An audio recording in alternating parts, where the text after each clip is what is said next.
স্বাগত জানাচ্ছি আজকের লেকচারে এসএসসি ফিজিক্সের চ্যাপ্টার 2 এর মোশন বা গতি অধ্যায় নিয়ে আলোচনা করব। সাথে থাকো ফিজিক্স একাডেমিতে।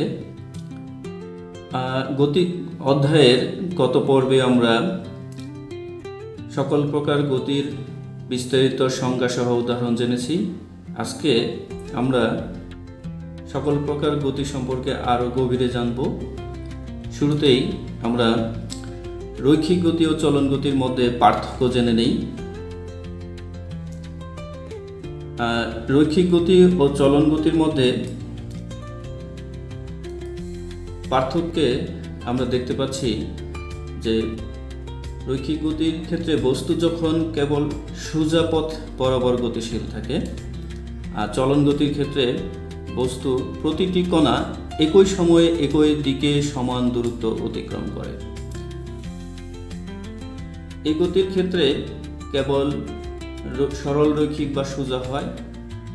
চলন গতির ক্ষেত্রে সরল রৈখিক বা বক্র রৈখিক উভয় হতে পারে। সরল রৈখিক গতির ক্ষেত্রে বস্তুর সকল কণাগুলো কেবল একটি নির্দিষ্ট সরল রেখায় চলে। চলন গতির ক্ষেত্রে বস্তুর সব কণা পরস্পরের সমান্তরালে একই দিকে চলে। সরল রৈখিক গতি নিজেই চলন গতির একটি বিশেষ রূপ। চলন গতি সরল রৈখিক গতির সীমাবদ্ধ নয়। চলন গতি সরল রৈখিক গতির উপর সীমাবদ্ধ নয়, বক্র চলনও হতে পারে। সোজা রাস্তায় গাড়ির গতি, উপর থেকে নিচে পড়া পাথরের গতি সরল রৈখিক গতির উদাহরণ। চলন গতির ক্ষেত্রে লেখার সময় হাতের কলমের গতি, মেঝের উপর দিয়ে টেনে নেওয়া বাক্সের গতি। এবার আমরা চলন গতি ও ঘূর্ণন গতির মধ্যে পার্থক্য জানি। চলন গতির ক্ষেত্রে বস্তুর সকল কণা একই সময়ে একই দিকে সমান দূরত্ব অতিক্রম করে। ঘূর্ণন গতির ক্ষেত্রে বস্তুর প্রতিটি কণা নিজস্ব অক্ষের সাপেক্ষে ভিন্ন ভিন্ন ব্যাসার্ধের বৃত্তাকার পথে ঘোরে। চলন গতির ক্ষেত্রে বস্তু সোজা অথবা নির্দিষ্ট বক্ররেখা বা বক্রপথে চলতে পারে।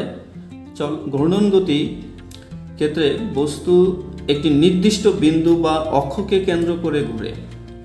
চলন গতির ক্ষেত্রে বস্তুর কোনো নির্দিষ্ট স্থির অক্ষ থাকে না, কিন্তু ঘূর্ণন গতির ক্ষেত্রে বস্তুটি একটি নির্দিষ্ট অক্ষের চারদিকে ঘুরে। চলন গতির ক্ষেত্রে সোজা রাস্তায় গাড়ির গতি বা টানা ড্রয়ারের গতির এক্সাম্পল হতে পারে। আর ঘূর্ণন গতির ক্ষেত্রে বৈদ্যুতিক পাখার গতি, ঘড়ির কাঁটার গতি, লাটিমের ঘূর্ণন ইত্যাদি। এরপরে আমরা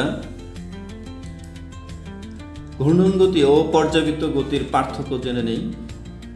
ঘূর্ণন গতি ক্ষেত্রে কোনো দৃঢ় বস্তু যখন একটি নির্দিষ্ট অক্ষের চারপাশে ঘুরে তখনই সেই গতি ঘূর্ণন গতি। পর্যাবৃত্ত গতি ক্ষেত্রে কোনো গতিশীল বস্তুর গতি যদি এমন হয় যে এটি এর গতিপথের কোনো নির্দিষ্ট বিন্দুকে নির্দিষ্ট সময় অন্তর অন্তর একইভাবে অতিক্রম করে। ঘূর্ণন গতির ক্ষেত্রে বস্তুটি নিজ অক্ষের সাপেক্ষে বৃত্তাকার বা উপবৃত্তাকার পথে ঘুরতে পারে। পর্যাবৃত্ত গতি বৃত্তাকার, উপবৃত্তাকার, এমনকি সরল রৈখিকও হতে পারে। ঘূর্ণন গতির ক্ষেত্রে প্রতিটি পূর্ণ ঘূর্ণনের জন্য নির্দিষ্ট সময়ের প্রয়োজন হয়। পর্যাবৃত্ত গতির ক্ষেত্রে নির্দিষ্ট সময় পর পর গতিটি পুনরায় ঘটে।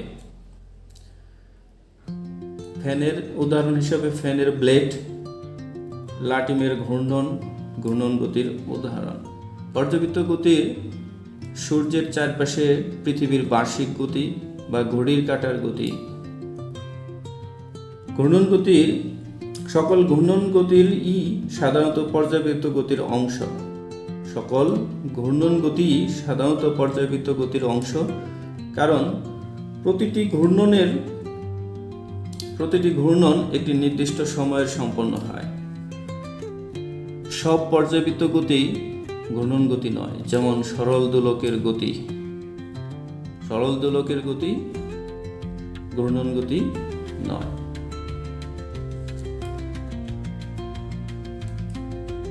এবার আমরা জেনে নেই পর্যায়বৃত্ত গতি ও স্পন্দন গতির মধ্যে পার্থক্য। পর্যায়বৃত্ত গতির ক্ষেত্রে কোনো গতিশীল বস্তুর গতি যদি এমন হয় যে এটি তার গতিপথে একটি নির্দিষ্ট বিন্দুকে নির্দিষ্ট সময় পর পর একই দিক থেকে অতিক্রম করে, তাই পর্যায়বৃত্ত গতি, যা আমরা ইতিপূর্বে এই সংজ্ঞা অনেকবার পড়েছি। স্পন্দন গতি, পর্যায়বৃত্ত গতিসম্পন্ন কোনো বস্তু যদি তার পর্যায়কালের অর্ধেক সময় একটি নির্দিষ্ট দিকে, বাকি অর্ধেক সময় তার বিপরীত দিকে চলে, তখন তার স্পন্দন গতি। পর্যায়বৃত্ত গতি সাধারণত বস্তুটি বৃত্তাকার, উপবৃত্তাকার বা নির্দিষ্ট যে কোনো পথে চলতে পারে। স্পন্দন গতিতে বস্তুটি একটি নির্দিষ্ট স্থির বিন্দুর দুই পাশে বা সামনে পিছনে দুলতে পারে। পর্যায়বৃত্ত গতিতে গতিপথের দিক নির্দিষ্ট নাও হতে পারে।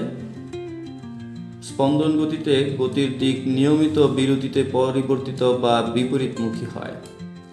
সকল পর্যায়বৃত্ত গতি স্পন্দন গতি নয়। সকল স্পন্দন গতি পর্যায়বৃত্ত গতি। উদাহরণ হিসাবে পর্যায়বৃত্ত গতি ঘড়ির কাঁটার গতি, সূর্যের চারদিকে পৃথিবীর গতি। স্পন্দন গতি সরল দোলকের গতি, কম্পমান শলাকার গতি, গিটারের তারের গতি ইত্যাদি। এবার সকল পর্যায়বৃত্ত গতি ঘূর্ণন গতি নয়, এ বিষয়ে জানি। সকল পর্যায়বৃত্ত গতি ঘূর্ণন গতি নয়। সকল পর্যায়বৃত্ত গতি ঘূর্ণন গতি নয়, কারণ ঘূর্ণন গতি অবশ্যই একটি অক্ষের চারদিকে হতে হবে, আমরা জানি, কিন্তু পর্যায়বৃত্ত গতিতে অক্ষের প্রয়োজন নেই। আবার ঘূর্ণন গতিতে একটি বিন্দু নির্দিষ্ট অক্ষ থেকে নির্দিষ্ট দূরত্ব বজায় রাখে, কিন্তু পর্যায়বৃত্ত গতিতে বিন্দুটির অক্ষ থেকে দূরত্ব পরিবর্তিত হতে পারে।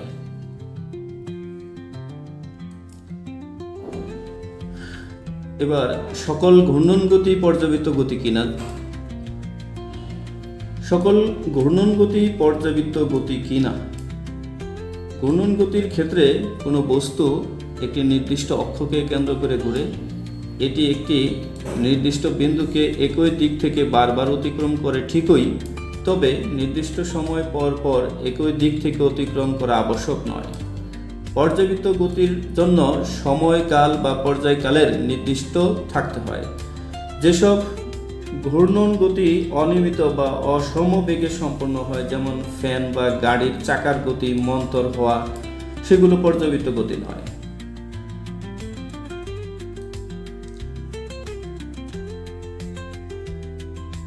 এবার আমরা সকল স্পন্দন গতি পর্যায়বৃত্ত হলেও সকল পর্যায়বৃত্ত গতি স্পন্দন গতি নয়, এ সম্পর্কে জানি।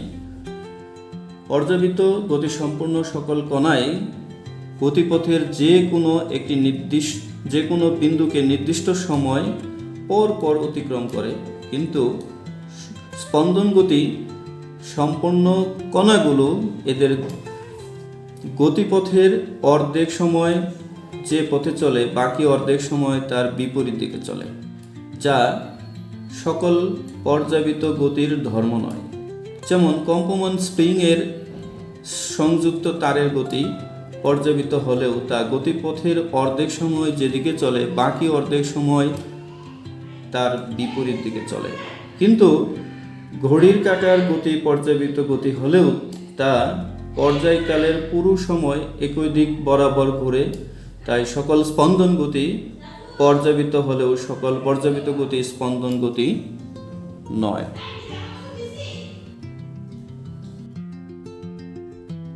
এবার আমরা স্পন্দন গতি ও রৈখিক গতি এক নয় এ সম্পর্কে জানি। রৈখিক গতিতে কোনো বস্তু নির্দিষ্ট দিকে একটি সোজা সরল রেখায় চলতে থাকে এবং বারবার দিক পরিবর্তন করে না। অপরদিকে স্পন্দন গতিতে কোনো বস্তু একটি নির্দিষ্ট সময় পর পর একটি নির্দিষ্ট সাম্য অবস্থানের দুই পাশে বা সামনে পিছনে আসা যাওয়া করে, যেমন সোজা দৌড়ানো রৈখিক গতি, কিন্তু ঘড়ির পেন্ডুলাম এর গতি স্পন্দন গতি।